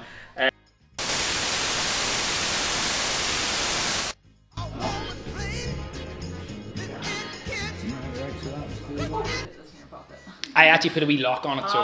okay. Happy enough, John, with our shot here? No, you would mind if I just have a wee look, double check. Yeah. Aye, but make sure. So bad. Make sure you read it. That's probably going to be one of the questions we ask. That's not.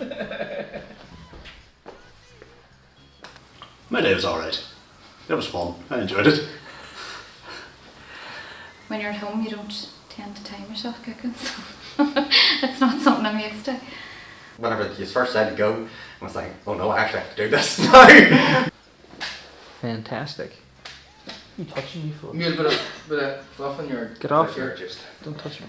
It's a shame that you added the flour and didn't double your salt, because your fish would have been unreal, because the batter was like crispy. but then whenever you re-seasoned it and didn't taste it, but you also added more flour, which negated the extra seasoning you added. So it did still lack seasoning, but it was still lovely and crispy. Sorry, Michael, we're trying to film here. And we're back. We are back after the skills test. We With it, and like that was kind of the what it kind of reminded me of. So it was really, really good.